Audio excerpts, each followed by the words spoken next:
Tell us a little bit about yourself. All right.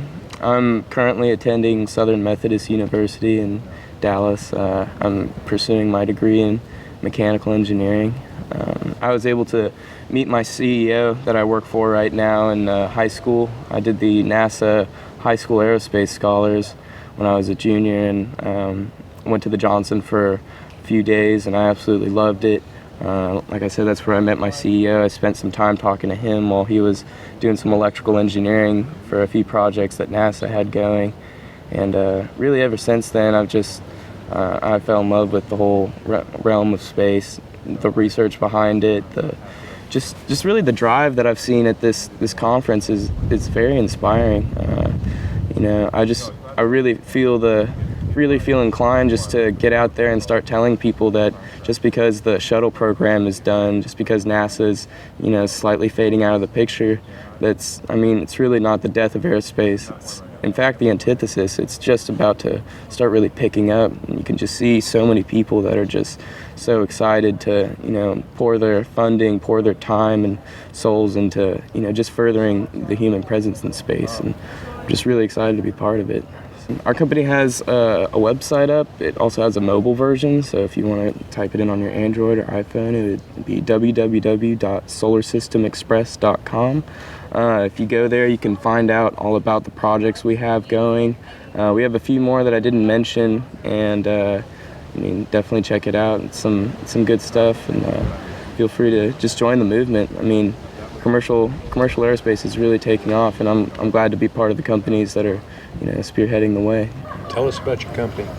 All right. Well, Solar System Express is dedicated to providing imperative small devices and software to bigger companies that are seeking to extend human presence in space. We're mostly doing this by providing hardware and software that would provide niche roles in the exploration in space. For example, one of our products, it's going to be called Martian, which is an acronym for Mars Astronaut Rover Autonomous In Situ Navigation. But essentially, it would be an interface which would be used to navigate by telling longitude and latitude based on geometry found in star patterns, various moons, and the time of sunsets and sunrises. And ultimately, it would almost take a role that's previously filled right now on Earth by GPS systems. But the added advantage to the Martian system is that when you're on, let's say, another planet like Mars or the Moon, and you want to navigate, there are no GPS satellites on those other bodies, so you'd really need something else to rely on.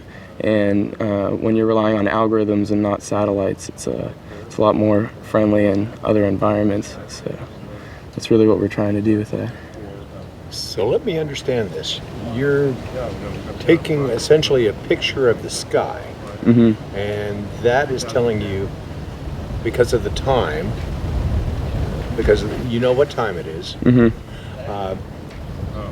the position of various bodies in the sky can extrapolate into the exact position that you're at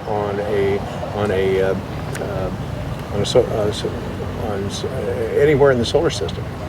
Yes, the way that works, I'll use Mars for an example, because our company is very interested in progressing human presence to Mars. For example, the two moons on Mars, Phobos and Deimos, they're located almost exactly over the equator to Mars. And so if you were to take a picture of the sky and it knew what time it was, and it located the two moons, it would be able to tell you, based on the amount of degrees that the moons were off-centered, where you were in retrospect to the equator.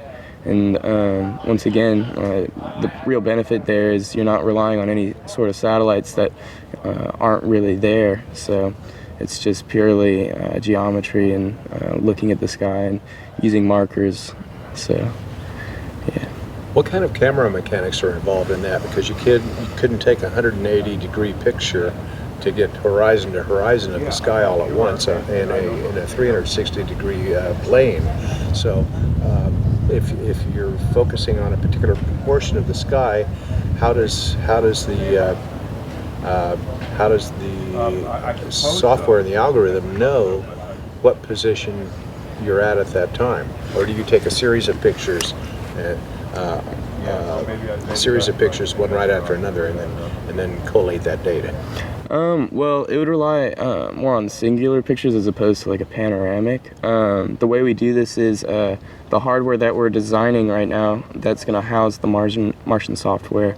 It's equipped with several things that tell the software other parameters.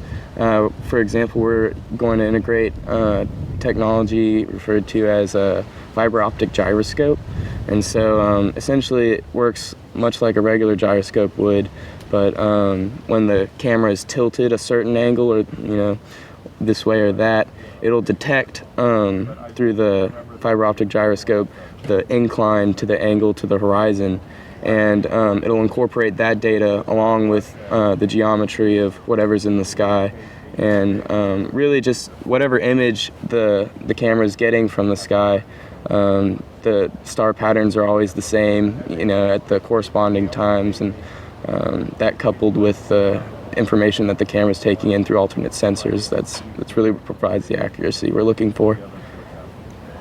And I guess you'll be able to try this out on Earth, won't you? And check it by GPS. Mm-hmm. Yeah. So it makes the test and retest cycle rather.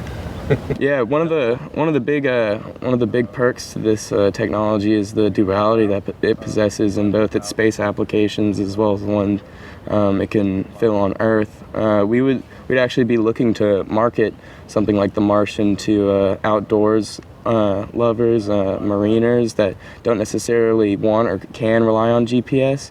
They want to revert to a more old school effective method of just looking to the stars for navigation.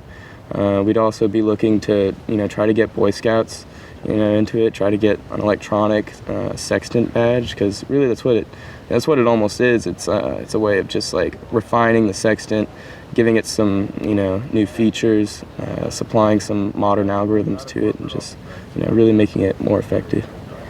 How far are you along in the development cycle of the product? For the software, we've made a little headway. We've been focusing on, in terms of the hardware department, we've been focusing on another project of ours called the Gravity Development Board. And ultimately what that is, it's a high-level board that you can integrate into most series of robotics. And we're really looking to take something complicated like lines and lines of code to tell a robot to do something, and just really simplifying it to the point where we're providing a GUI for people, let's say, that don't have the kind of experience that you would normally need to program a robot.